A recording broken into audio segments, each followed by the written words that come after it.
Well, I finally get a chance to bring the video to you that I've been wanting to do for a long time.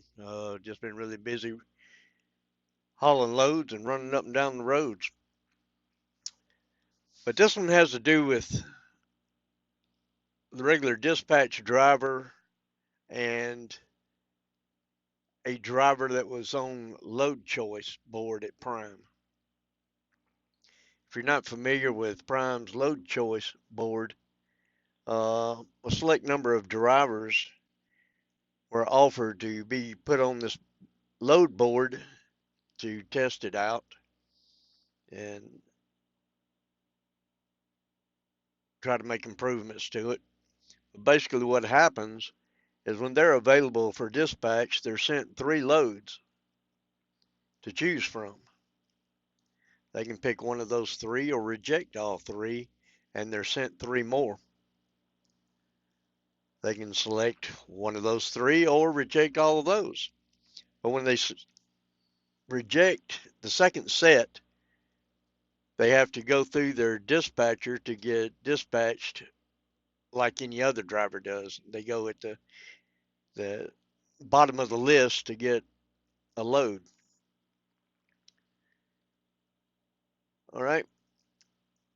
I had noticed me and another driver had been following each other from shipper to receiver, shipper to receiver, shipper to receiver.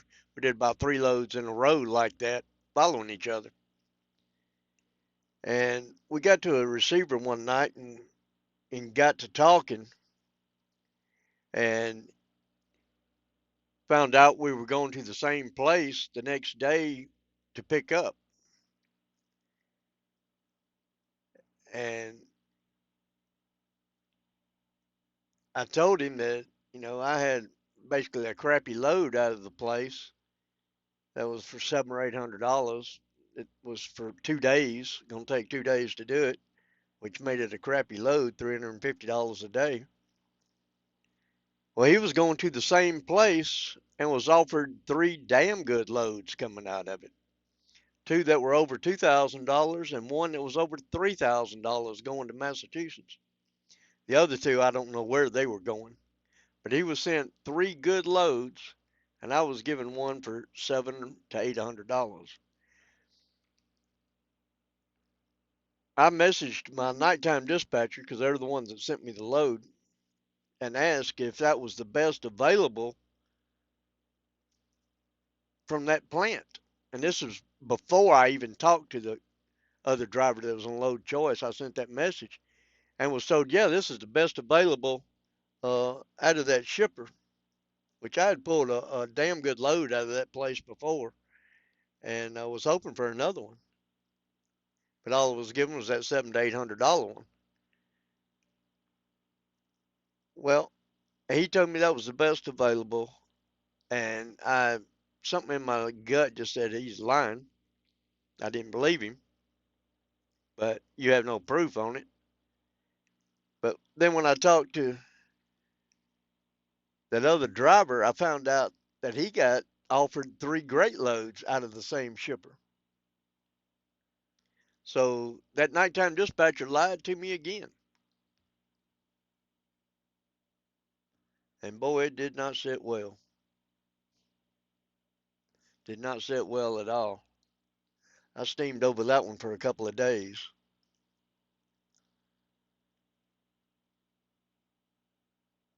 But if the load choice is going to basically offer those select drivers premium loads to where a dispatch driver has the scraps to pull, that ain't worth the tinker's damn. In Prime's reefer division, I believe they only had 400 drivers on the program out of several thousand, and they're adding 250 more now, or just added 250 more. The dispatcher decides who from his fleet gets put on the board or offered the load choice.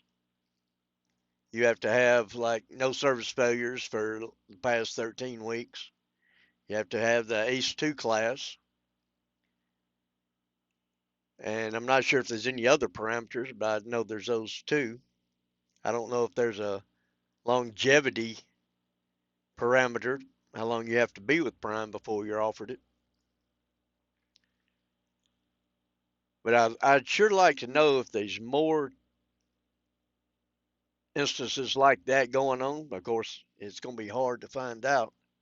If they're offered the premium loads and the regular drivers have the scraps, that really is, it's not fair. There ain't nothing right about that. Prime's been testing the program for almost a year now. And that makes me wonder how long they're going to do it, or they're just going to do it for select drivers, or if everybody will eventually go to it. It's a good question. I don't know. Too much I don't know. A lot that you won't ever find out unless you talk to other drivers.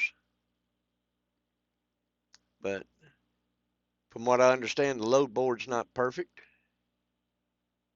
but it's a lot better. The two people that I've talked to that are on it, plus YouTube videos that I've watched on it, the driver's revenue definitely increased by being on the load board. So I don't know if they'll ever offer it to me or not, which, hey, I'll turn down loads. It doesn't bother me. I'm not the big team player. I'm here to look after number one. Yeah, I've run crappy loads, and I still run crappy loads today. Uh, but I will turn them down if I need to. I've turned down back-to-back loads. Holy crap! That guy's just taking a piss right there in the damn parking lot.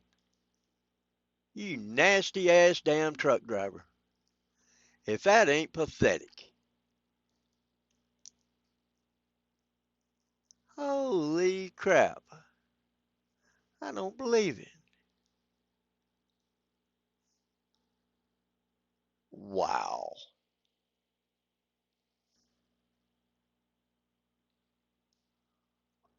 Dude. Then you're stepping in it and then gonna get in your truck. That is pretty awesome. Pretty awesome. Oh well. It takes all kinds. Hey, he's stepping all in that crap.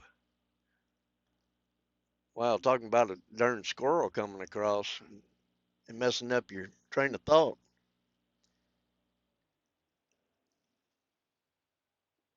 But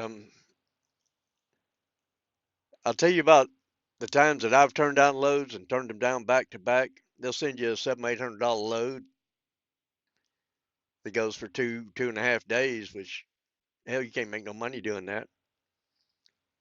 Turn that down, and your second one you're sent will be even worse. That's happened to me on 2 occasions, and I was always told that the second load they send you is always worse than the first one when you turn it down. But the third one is a good one. And sure enough, the 2 times that I've turned them down back to back, the third one was a lucky charm. It'd be a $2,000 or $3,000 load. So that's why I don't hesitate to turn down a load. If it doesn't work for me or the truck or put me in an area that I want to go to, I'll turn it down. I sure will. But if you come to Prime, Prime is not a bad starter company. I can tell you that now. Prime is not a bad starter company. A good place to get your CDL. Uh, and it can be as good or bad as what you make it. But I'm just wondering if the load choice board gets the cream of the crop loads and we're left with the scraps of the regular drivers, dispatch drivers. Well, they can let the company drivers run those crappy loads. You know, lease drivers are here, got to make a $1,200 a week truck payment. Now, when you got to run 2 loads just to break even, something's got to give. And when you're taking those crappy loads, you're going to run 2 loads to break even. And it ain't worth being out here on the road for $800 to $1,000 a week bring home. That just ain't enough. So you got to manage your truck. You manage your hours, so you got to manage your loads also. Just keep that in mind. You know, being a team player is nice, but not when it comes to money and feeding your family. Do what you got to do. If you got to turn down loads, and when you turn down a load, you also got to be willing to sit there for a day or even get a 34 to keep from taking crappy loads until a good load comes. When you show your fleet manager you're willing to sit, hey, things will improve. Um, I know that for a fact because I've been there. I did it. They want these trucks rolling. If they're not rolling, they're not making money for Prime. So if you're willing to stick to your guns, it'll definitely improve your game plan, or your plan will pay off better anyway. But y'all take care, be safe out there, and we'll catch y'all on the next video. Thanks for watching. Stay safe, buds and gals.